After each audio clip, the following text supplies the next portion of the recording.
Welcome back, Ladyboy Pikachus. That's a new one, they're all mixed up. So we're going to look at how Israel are just about to crush Hamas and come back with a conclusive victory based on the stuff I have seen. So here we can see that they've actually split Gaza into two now. So that means they can flank from both sides.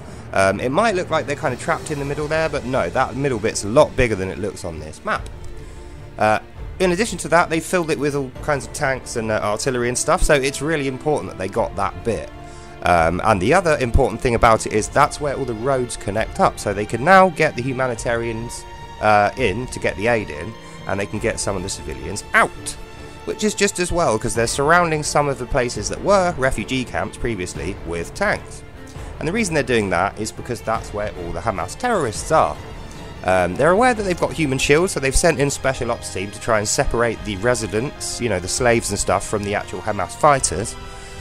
It's slow work and it's dangerous work because obviously Hamas using people as a human shield every day. They are literally walking around with people attached to each arm so they can use them for bullet shields.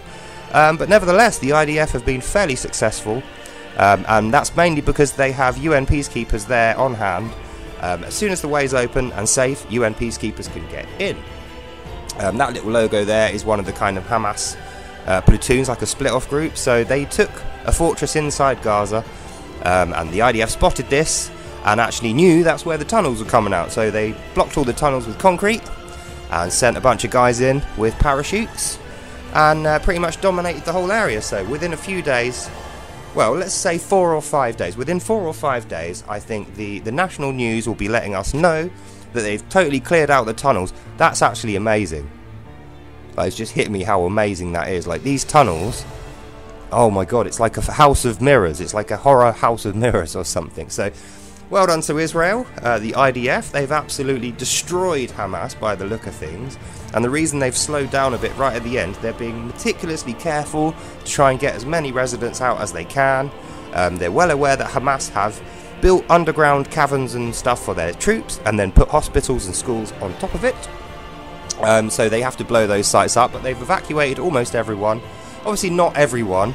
There'll be the odd person here or there. It's a war.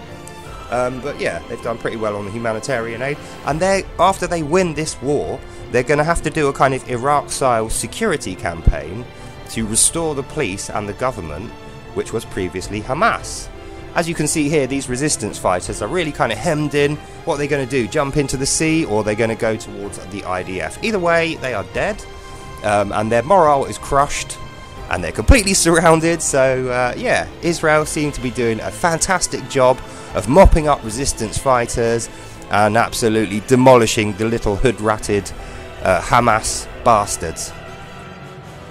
That white blob is a humanitarian corridor which they send the civilians along, and the UN are waiting at the other end with medical supplies, food and everything else. You know, the UN aid package that we all pay for. All different countries have sent money to. So yeah, obviously Hamas are not happy about this. They've hidden terrorists in the crowd posing as residents.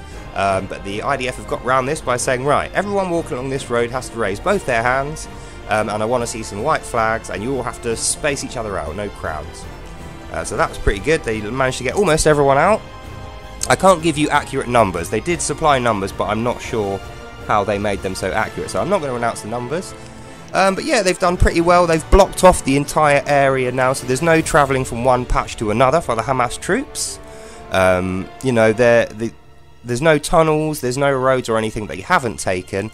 And like I said, they rolled in with all that artillery, they've got air support, and most of the hidden positions which Hamas were relying on, thinking that they would never get done, got done. So once again, humanitarian corridor, trying to get people out, and repel the Hamas shooting their own civilians so that they can take pictures and blame it on Israel. There's plenty of videos of this. But the IDF are kind of busy, so they're not going to be releasing them. And to be honest with you, they're not gloatful. They probably won't gloat anyway. So, yeah, they've got drones flying over to make sure everything is actually as good as it seems. The intelligence reconnaissance flights. There's a few F-16s as well over from America, I think. I don't know whether they're F-16s or not, actually. They're just jets. We'll say jets. Internationally controlled jets. Those tanks were American tanks and German tanks. So they've obviously got a lot of international support for this. And that's the Hamas residents waving their white flags and going, okay guys, you beat us, we're sorry, we won't do it again. And that's good for the residents, because like I said, a lot of the quote-unquote residents are actually slaves imported from a Chinese concentration camp. They have no language skills, no useful skills, they're radicalized, tortured. These people they've had the most dangerous life from start to finish, so they're probably going to be difficult to convince that Israel are going to be good to them. But I'm sure once they accept the reality that Israel actually does care about these people, they will probably apply to be migrants, not refugees. They'll actually apply for citizenship in Israel, and God willing, if they're not Hamas guys, they will get it, as Israel does like to house these people. So yeah, I think the last stand of Hamas is quite near. Their numbers are depleted, their equipment's depleted. The IDF have doubled their numbers, and all that international support has arrived to back them up.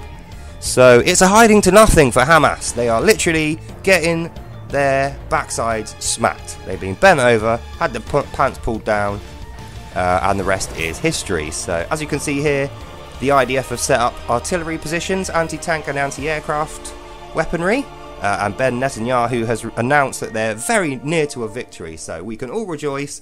Hamas terrorism will be done within about 4 or 5 days, and then within the week we'll be hearing the official announcement of a conclusive Israel victory. Fucking yes. So, hope you enjoyed that, and I'll see you soon.